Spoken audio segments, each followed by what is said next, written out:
Natapos ang Part 1, Kabanata 7 sa pagharang ni Hijikata sa isang misteryosong lalaki. Tinanong niya ito kung sino ba siya, at agad namang binunyag na si Serizawa ang kanyang kausap. Napakabangis nitong makipaglaban at ang paborito niyang salita ay karahasan. Napakaangas talaga, diba? Subalit kulang pa iyon dahil ang tunay na kabangisan ni Serizawa Kamo ay makikita ninyo ngayon sa Part 2, kung saan ang pamagat ng Kabanata 8 ay Strongest versus Strongest. Alam kong naiinip ka na kaya kung handa ka na, Teren at simulan na natin. What's up mga Koops, Manga Moto nagbabalik. Sa pagpasok natin sa Kabanata 8 na may pamagat na Strongest versus Strongest, agad nating nakita ang Shintoku Zen Temple.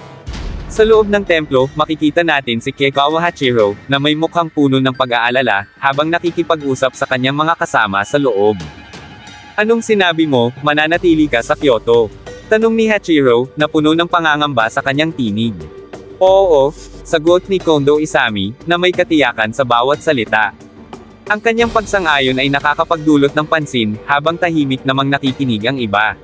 Sa isang tabi, si Serizawa ay nakatunganga, na tila walang pakialam habang naghahanap ng aliw sa pagsisigarilyo.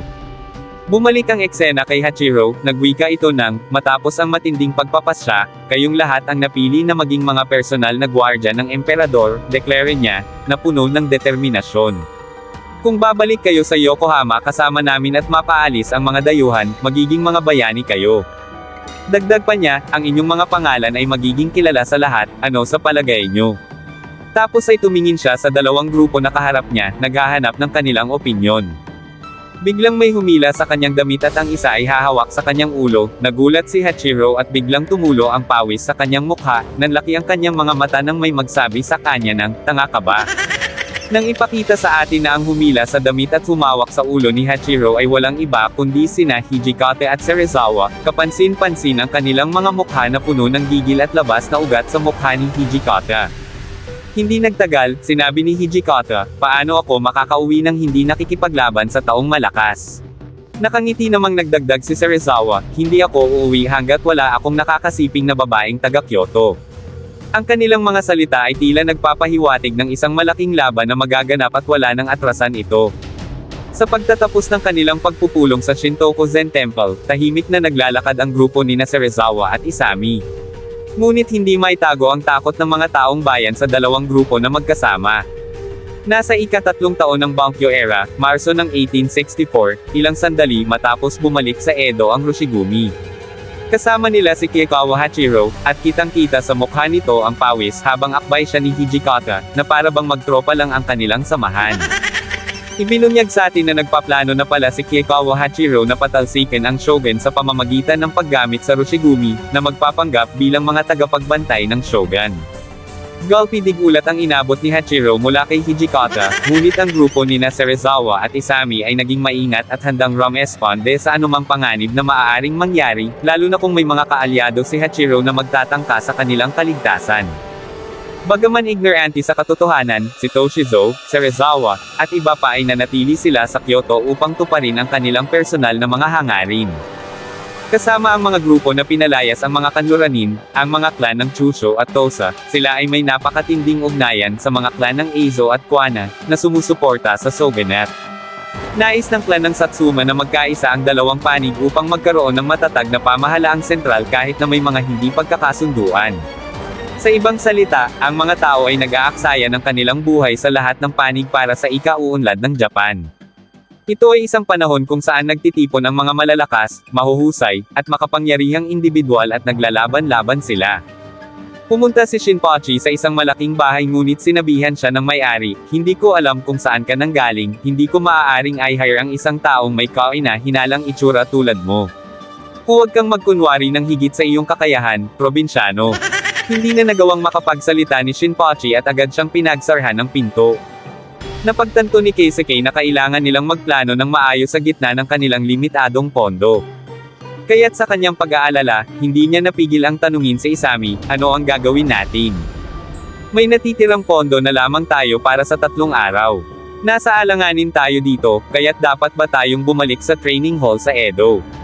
Samantala, habang sila'y nag-uusap, biglang may narinig silang malakas na kalabog. Hindi nila namalayan na si Shinpochi pala ay sinuntok ang pinto ng malaking bahay malapit sa kanila. Si Okite naman ay abala sa paglalaro kasama ang kanilang cute na aso, na tila ba walang pakialam sa kanilang mga problemang pinag-uusapan. Biglang sumagot si Isami nang may kakaibang sigla sa kanyang tinig, lahat ay dapat gawin ang kanilang nais, aniya. Gayunpaman, sa tingin ko dapat tayong manatili. Hindi ako katulad ni Toshi-san, ngunit mula noong pumasok ako sa Kyoto, tila't nag-iinit ang aking dugo, alam mo yun, tanong nito kay Keisuke, sa tuwing kailangan mong kumain o mapakain sa masayang lungsod na ito, dagdag pa niya, gustong-gusto ko na malaman kung hanggang saan ang lakas ko. Kita ang gigil at saya sa mukha ni Isami sa panel na ito mga kops napakaangas. Sumagot si Shinpochi nang may kakaibang pagnanais sa kanyang mga mata. Sinabi niya, wala nang dapat sabihin pa diba? Habang taas noo at may ngiti. Sumang-ayon naman si Keisuke, at sumagot na, lahat ay magiging maayos rin sa bandang huli, habang marahang inaayos ang kanyang salamin sa mata. Sa isang tabi, nagtanong si Isami kay Soji, babalik ka ba sa Edo? Hindi agad nakasagot si Soji. Napaisip siya ng ilang saglit. Tahimik na nakikinig sina Shinpochi at Keisuke habang isinasambit ni Isami ang kanyang mga salita kay Okita. Nasa plano ko sana na ipagkatiwala sa iyo ang Tenenris Hinryo, simula ni Isami, habang team-team na nilalarawan ang kanilang mga pangarap.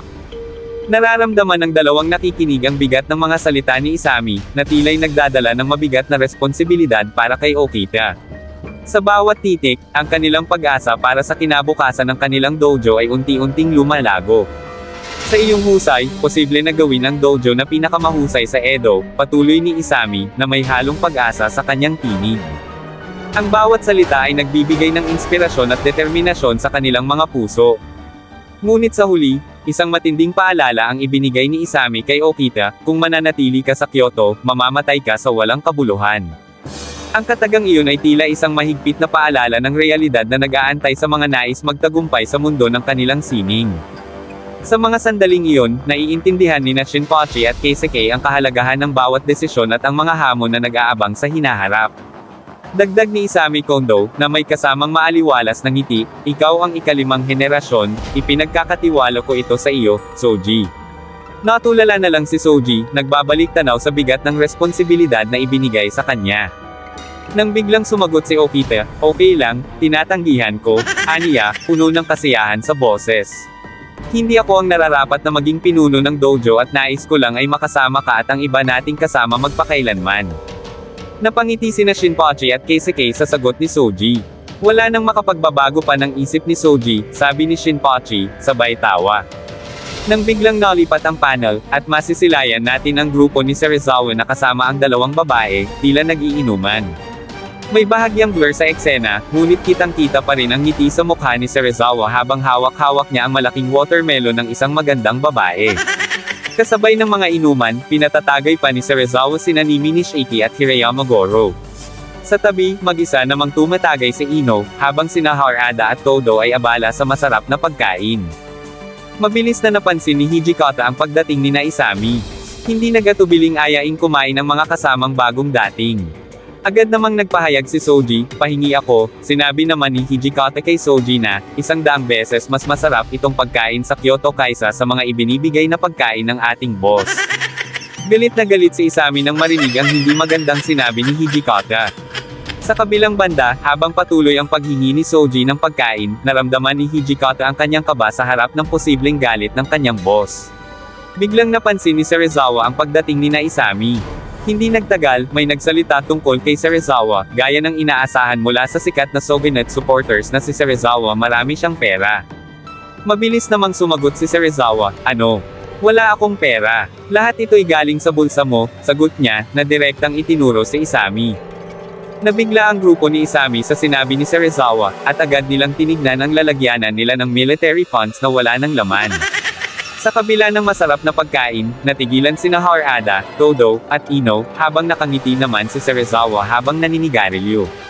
Gigil na gigil si Hijikata dahil sa panloloko ni Serizawa at nagtanong kung inubos ba nito ang lahat ng kanilang pera. Sa sandaling iyon, nagtayuan ang dalawang grupo, handang magbakbakan, siguradong may matitikbak kung matuloy ang laban na 3 versus everybody mga kops. Nang biglang kunin ang atensyon ng lahat sa isang palakpak at biglang narinig ang boses ni Isami. Sa gitna ng tensyon sa malaking laban na paparating, agad itong natigil, nagwika si Isami, ang pera na iyon ay hindi naman mahalaga, sabi niya, bukod pa doon, ang perang iyon ay maayos na nagamit para sa inyong kaligayahan kaya wala nang dapat ipagreklamo, di ba? Tanong niya kay Hijikata, tinawag na rin ni Isami si Serizawa. Hindi pa man natatapos ang sinasabi ni Isami, agad namang nagsalita si Serizawa, alam mo na hindi ako titigil, dagdag niya, ang mga masayang Cherry Blossom Girls at alak ay hindi masama, ngunit pakiramdam ko may kulang. Sa huli, ang isa sa mga bagay na lahat ng lalaki ay hinahangad ng walang duda ay ang karahasan. Pinagpawisan sina Shinpachi, Harada, at Keisuke sa kanilang narinig, ngunit iba ang reaksyon ni Hijikata. Lalo itong ginanahan sa narinig at niyaya niya ng labanan si Serizawa. Subalit mabilis namang tinanggihan ni Serizawa ang paanyaya ni Hijikata sa laban, sumabog naman sa galit si Hijikata at ang napiling labanan ni Serizawa ay si Okita Soji. Napatanong si Serizawa sa mga kasamahan ni Soji kung, ang batang ito ang pinakamalakas sa inyong lahat hindi ba? Sa kabila ng mga pangyayari, napangiti si Soji nang mag-anunsyo si Serizawa na siya ang napili nitong kalaban. Mayroon pa sanang sasabihin si Hijikata ngunit pinigilan na ito ni Soji, nagpapakita ng kanyang determinasyon na harapin ang hamon. Kaagad na bumunot si Soji ng kanyang katana, nagpapahiwatig ng kanyang paghahanda para sa labanan na paparating. Sa totoo lang, hindi ko talaga alam kung ano ang ibig sabihin ng pagiging mabait sa mga tao, ani Serizawa. Okay lang sa akin yun, sagot ni Soji, pero hindi ako magpipigil sa iyo, dagdag niya dahil nababad trip na si Soji sa kanya. Sa isang sulyap binitawan na ng dalawa ang lalagyanan ng kanilang mga katana. Handa na silang magsalpukan, at sa paligid, ramdam ang tahimik na tensyon habang lahat ay nag-aabang kung sino ang unang aatake. Biglang sumalakay si Serizawa ng ubod ng bilis, nagdulot ng pagkagulat kay Keisuke ang kaganapan. Ngunit sa kabila ng mabilis na galaw, sinabayan rin ng mabilis na pag-iwas ni Soji ang sword slash ni Serizawa. Ang bilis ng kanyang galaw ay nagdulot ng kawalang alam kay Serizawa kung ano ang gagawing atake nito, na sa isang iglap ay natagpuan na lang niya ang kanyang sarili sa likuran ni Soji. Sa sandaling iyon, maagap na na-realize ni Serizawa ang kanyang kalagayan. Sa tagiliran niya, aatake si Soji, at sa panel na ito alam na ni Serizawa na gusto siyang tapusin ni Soji gamit ang isang atake na tatama sa kanyang leeg, agad niyang ipinasa ang kanyang katana sa kabilang kamay. Salamat sa hawakan ng katana ni Serizawa dahil sumapat ito para mas alag ang atake ni Soji na tatama sana sa kanyang leeg, nagulantang naman sina Hijikata at Shinpachi sa kanilang nasaksihan dahil nasalag ni Serizawa ang sword slash ni Soji, kahit ang mga kasama ni Serizawa ay hindi makapaniwala sa bilis na meron si Soji. Sa isang matinik na tono, nasambit ni Soji sa kanyang katunggali, kung iyon ang ibig sabihin ng pagbibigay ng lahat para sa iyo, mamamatay ka. Sa pagtatapos ng pahayag ni Soji, may kasamang napakalamig na tingin, na nagpapahiwatig ng kanyang kahandaan sa hamon. Sumagot naman si Serizawa sa pamamagitan ng pagsasabi, huwag mo akong maliitin, habang dinidilaan ang kanyang sugatang mga daliri, na nagpapakita ng kanyang determinasyon at lakas ng loob. Ito ang huling panel ng Kabanata 8 na pinamagatang Strongest vs Strongest, abangan nyo ang part 3 mga poops kung saan masasaksihan nyo ang pagkatalo ni. At dito na nagtapos, alam kong bitin ka sa kwentuhan natin, kaya sorry na agad. Kung mahilig ka sa Record of Ragnarok, like and follow our page para updated ka sa kwentuhan. Abangan ang susunod na kabanata. Salamat!